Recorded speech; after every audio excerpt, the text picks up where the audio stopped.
Students, आज हम NCERT के रेस्पिरेशन चैप्टर क्लास 10th के उस पर हम ध्यान देंगे। डिटेल में हम नहीं जाएंगे क्योंकि मैंने देखा है कि कोचिंग्स में और दूसरे इंस्टीट्यूट्स में काफ़ी डिटेलिंग में पढ़ाते हैं, जो कि हमें 11th-12th में पढ़ना है। आज हम सिर्फ और सिर्फ एनसीईआरटी पे कंसंट्रेट करेंगे क्योंकि ज़्यादातर क्वेश्चंस एनसीईआरटी से ही आने हैं और हमारा एम है 10th में के बोर्ड में अच्छे से अच्छे मार्क्स लाना। तो ये एक मैंने मैप चार्ट जैसा बनाया है, आप भी इसको बना सकते हैं, और जो सिर्फ एनसीईआरटी पे डिपेंड है। तो रेस्पिरेशन जो होता है, एयर जो होता है एटमॉस्फेयर से वो नॉस्ट्रल्स में जाता है, फिल्टर्ड बाय फाइन हेयर्स जो नाक में होते हैं, उसके बाद थ्रोट में जाता है, फिर लंग्स में जाता है। थ्रोट में जो होते हैं रिंग्स ऑफ कार्टिलेज प्रेजेंट होते हैं। It ensures air passage does not collapse, जो एयर पैसेज है वो कोलैप्स ना हो उसके लिए। लंग्स जो होता है, the passage divides into smaller tubes which terminates in balloon like structures called alveoli.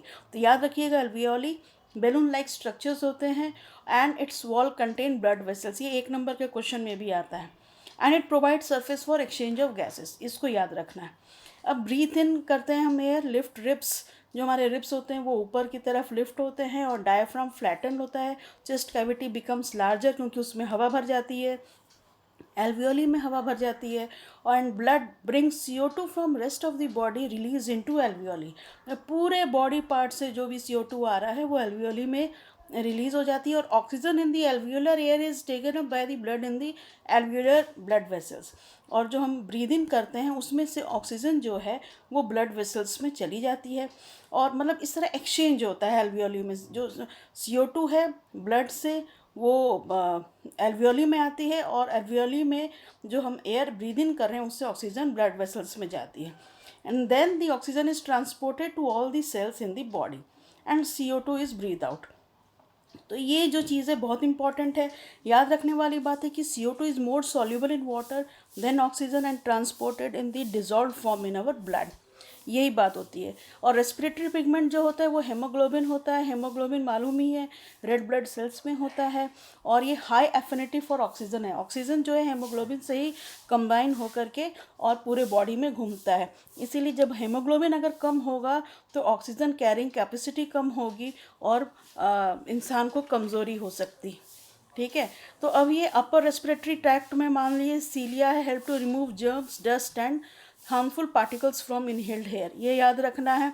अब स्मोकिंग क्या करता है कि इट डिस्ट्रॉयज दिस हेयर सीलिया, और उसकी वजह से क्या होता है कि डस्ट, स्मोक, हार्मफुल पार्टिकल्स ये सब जो होते हैं लंग्स में चले जाते हैं और इससे इन्फेक्शन, कफ और लंग कैंसर जैसी चीज़ें हो सकती है। अगर क्वेश्चन आता है why smoking is injurious to health, आप इसको बता सकते हैं। दूसरी बात यह है कि ATP जो है एडिनोसाइन ट्राइफॉस्फेट, ये जो है mainly used in cells for contraction of muscles, protein synthesis, conduction of nerve impulse, ये सब होता है। तो ये ATP जो है, जो भी एनर्जी रिलीज होती है ड्यूरिंग रेस्पिरेशन, उससे क्या होता है जो ADP है वो फॉस्फेट के साथ और एनर्जी के साथ मिलके ATP बनाती है। ये एंडोथर्मिक रिएक्शन होता है जो सेल में यूज़ होता है, और ATP की वजह से ही सारे रिएक्शंस होते हैं। दूसरी बात जो आपके एनसीईआरटी बुक में भी मैं आपको दिखा दूंगी, ये बना हुआ चार्ट, इसको याद रखना है कि ग्लूकोज जो होता है रेस्पिरेशन में बेसिकली होता क्या है। तो ग्लूकोज जो होता है 6 कार्बन मॉलिक्यूल होता है। ये साइटोप्लाज्म में क्या होता है, मेनली ये पायरुवेट बनाना इसका काम है। रेस्पिरेशन, ये 3 कार्बन मॉलिक्यूल होता है प्लस एनर्जी। अगर ये एब्सेंस ऑफ ऑक्सीजन जो कि ईस्ट में होता है तो इथेनॉल, CO2 और एनर्जी बनाता है।